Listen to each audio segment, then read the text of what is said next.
He's part of the new daily draft show on ESPN. And of course, he's on NFL Draft Daily because there'd be really no NFL draft coverage without him and Berman and what they did back in the day and all those years. Mel Kiper Jr. All right. On the program. How are you, Mel? Good to see you, man.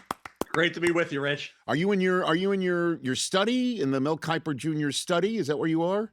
Basically, yeah, getting everything together here. It's where we do the podcast, all the TV, all the radio, anything and everything's done right in this room, Rich. Okay. And do you have any like old draft artifacts in that room? Anything that you keep there? What do you got? Oh, yeah. I got the helmet from the Bill Tobin year that Freddie Godelli said, take this. It'll be a memorable helmet to take. So the helmet phone, the ESPN helmet phone from that draft that sits in this office. I have a plate signed by Raymond Barry, Johnny Unitas, autographs, Brooks Robinson. All my heroes growing up are in this office. Yep. So now I'm mandated to ask, does the phone still work? Could you actually plug it in and make a phone call from the ESPN helmet phone? Believe you still could, Rich. Yep. Yeah. Wow. All right, here's the deal, Love Mel. the old landline days. I still have landlines in this house. I'm one of the few left that have landlines, Rich. You know what? And you and Berman would be, honestly, if I had to do a power ranking of the ESPN face front individuals that would most likely have a landline in their house, Berman would be 1 and you'd be 2. Mel, Exactly. You know what I mean? Schefter would probably be 3 just in case his cell phone is not charged. He needs to have, or the power goes out in his house. He's got to have that ability. I was going to ask if you have Trev Alberts' draft card somewhere, That's from the Bill Tobin years back in the right. Yeah, and it's amazing, Rich, of how many players now that you scouted back in the day now have kids that you're scouting, and then you're going to have grandkids. So when you've been around now for doing this for 48 years, 43 at ESPN, Rich, you've seen just about everything. All right, so let's jump into this year's draft. Where is it deepest, Mel? What do you think? Wide receiver, Rich. You're going to be talking a lot about the wide receiver depth into day 3 and beyond. Maybe undrafted free agents come out of that position, but it's a little top heavy, but there's depth throughout. And there's some speed guys. Zachariah Branch at Georgia, I like more than some others do. He said, well, didn't get down the field enough. Well, they were bubble screens. That's what he did. And he's a great return man. Kick returns are huge in the NFL these days. And also Brendan Thompson out of Mississippi State's another kid who can fly and had a huge year with the Bulldogs. But you look at that list, Carnell Tate, it's going to be interesting.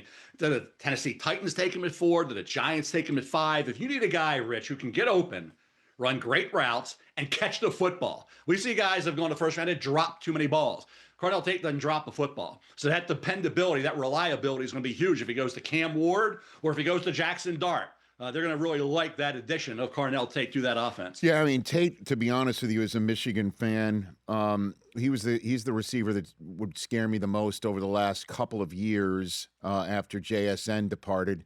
Because, Jeremiah Smith, as great as he is, and we're going to end up talking about him in a draft down the road as a possible top pick in the draft, even crazier from a wide receiver, depending on what the quarterback position looks like. He's that good. At least he's been that good for sure, that you could potentially double him and take him out, and then Carnell Tate will just tear you a new one. That guy is the real deal, Mel. There's no doubt about it. And next year, we thought quarterback was going to be this year. Quarterback's going to be next year. It fizzled out this year, Rich. But you mentioned Jeremiah Smith. You're going to have Arch Manning. You're going to have Dante Moore from Oregon. You're going to have quarterbacks up there at the top. And Jeremiah Smith in any year is going to go high. But those quarterbacks, because obviously the value of that position, the most important position in any sport in the world, will go a little higher possibly. All right. So let's take a look at your first mock draft. And you still have Fernando Mendoza being the top pick in the draft. And then you do have the Giants going and grabbing Carnell Tate because Robert Sala's first pick as a Tennessee Titans HC is for the defense. You got the Jets choosing Arvell Reese out of the Ohio State, who is just as dynamite as they come, and Maui Goa going to Arizona at 3. But let's linger at Mendoza first.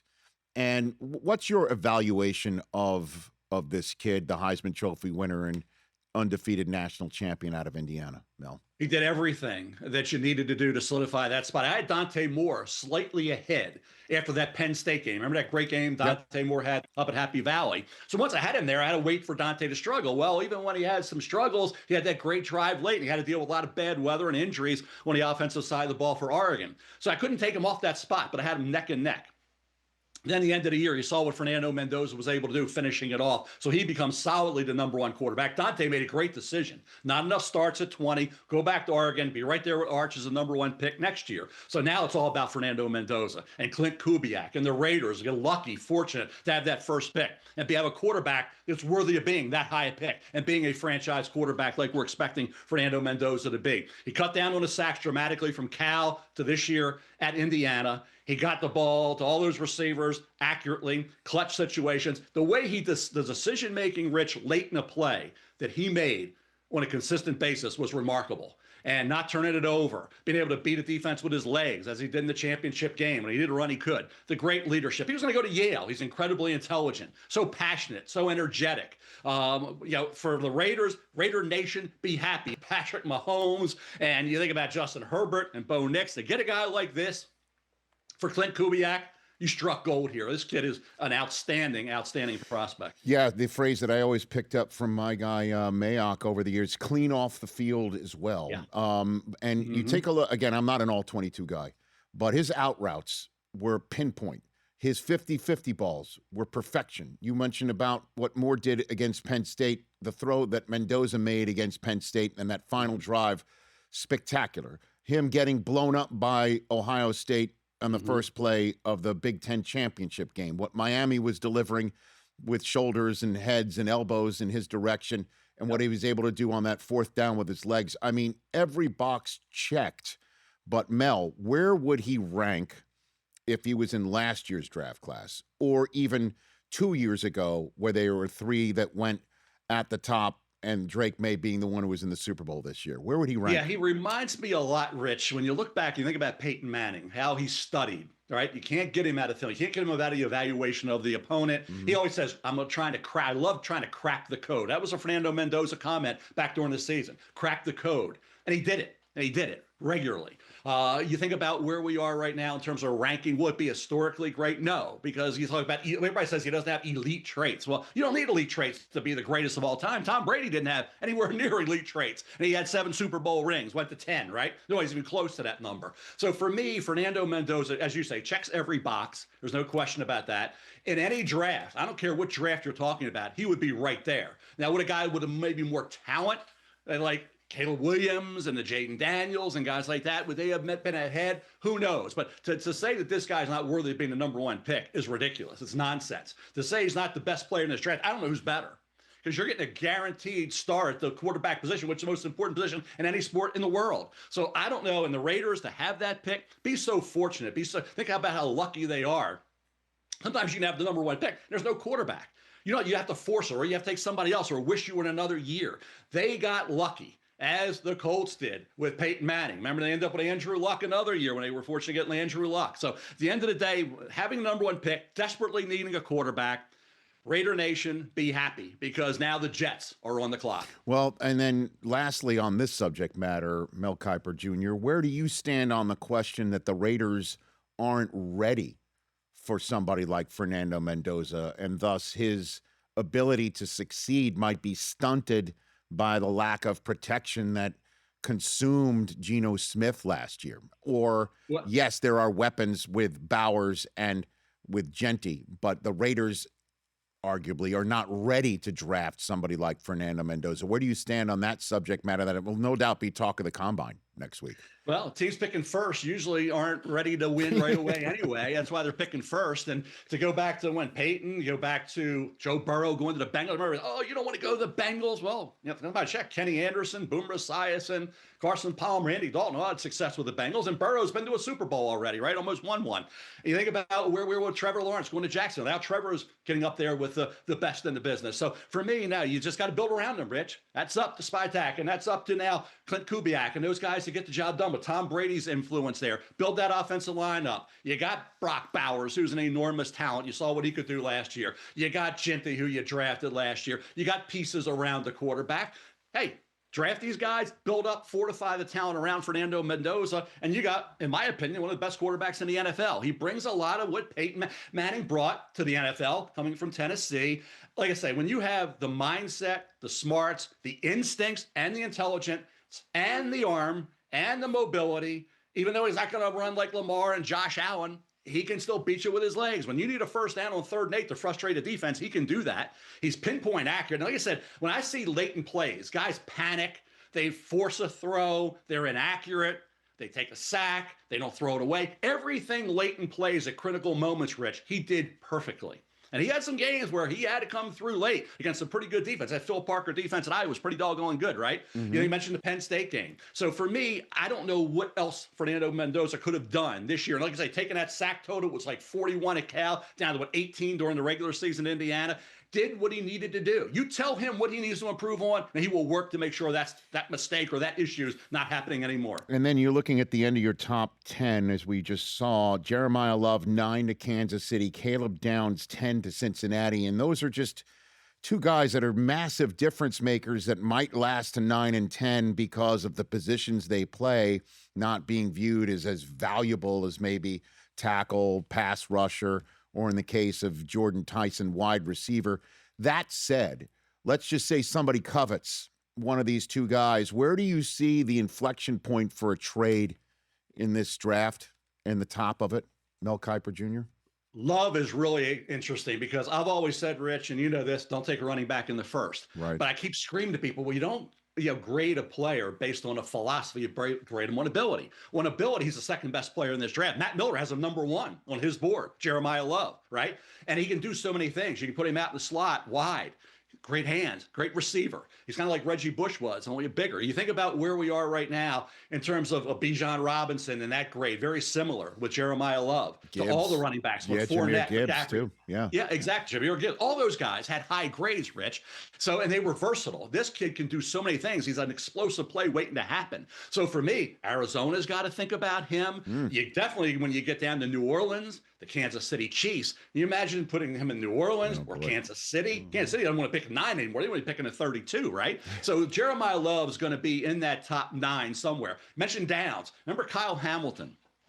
You were there. He ran 4.59. Then he ran with 4.56 at his pro day. Had the injury that final year, and he drops to 14 to the Baltimore Ravens. Now he's one of the best players, defensive players in the NFL. Forget safety. They move him around. One of the best defensive players, most impactful defensive players in the league is Kyle Hamilton. He dropped to 14. So for Caleb Downs to say 10, well, because of how Kyle Hamilton's done, even though he's not physically what Hamilton is, well, Caleb Downs going to bump up maybe to 5 to the Giants. That's the debate for the Giants and John Harbaugh. Do we see enough of that in Downs to make him the 5th pick, or does he get down there to Cincinnati at pick number 10? Yeah, I know. The combination of Bengal Buckeye fans are hoping Caleb Downs is there at 10.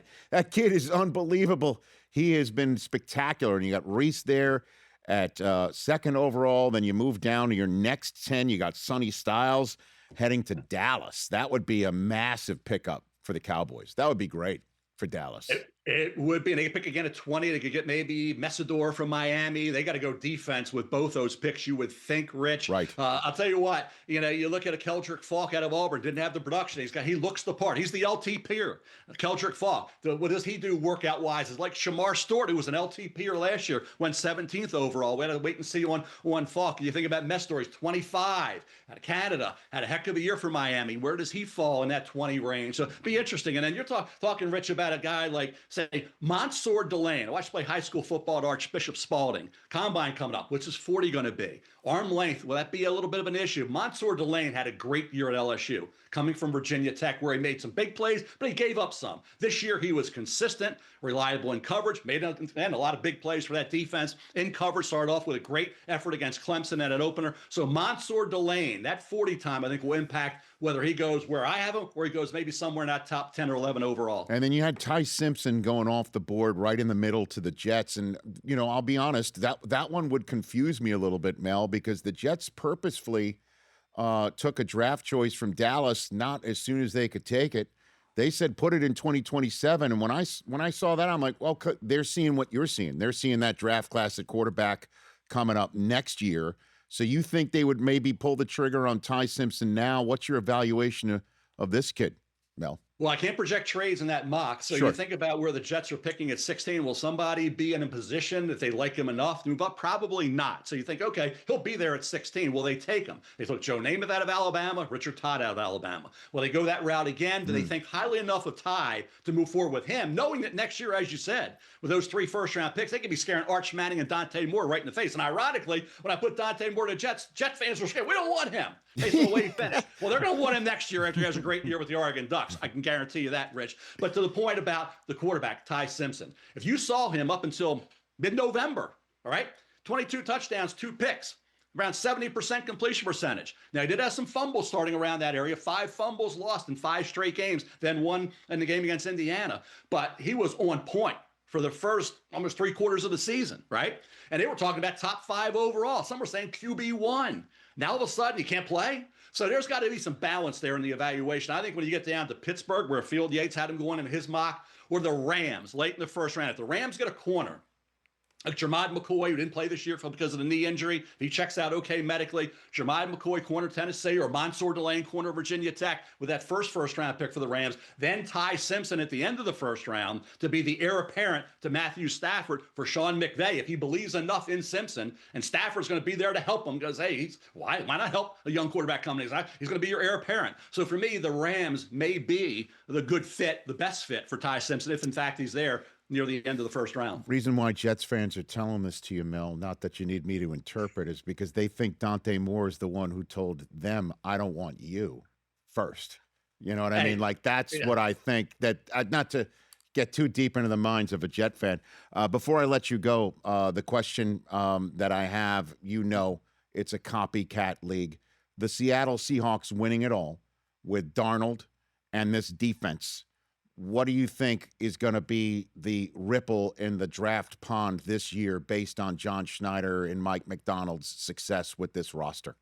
Mel. Well, again, I said Sam was the man with the Jets. And Daniel Jones said, I was asked, which one of these is going to be the best? I said, it's a push. I like them. Well, Daniel Jones and Sam Darnold, see what happened there. So I say organizations ruin these young quarterbacks more than these young quarterbacks are bust on their own. So I think, and just to go to Seattle, Rich, how about Nick Emanwari? Right. John Schneider gets him in the early second. You're at the combine, right? Didn't Emanwari have an unbelievable combine? He on the heels of a really good year. Yep. So you got the production, the performance, the tape, and the great. He went in the second round, Rich. So this notion that if you're great at the combine, you had a heck of a year, you're going to get this big bump up. Nick Emanwari went in the second round, and he was a key guy on the defense side, one of the best defensive rookies in the league. So for me, hey, the combine, Jacob Parrish dropped to the third round. He had a great combine out of Kansas State, went in the third round at Tampa Bay, great year. Kyle Hamilton didn't run great, dropped to 14. So there's I always say there's nothing automatic about good or bad at the combine, pro days. Like I say, nothing you can mark down and say this is going to happen based on that, because we get surprises every year. Mel, you're the man. Thanks for the time. Look for more of my calls between now and Pittsburgh. And,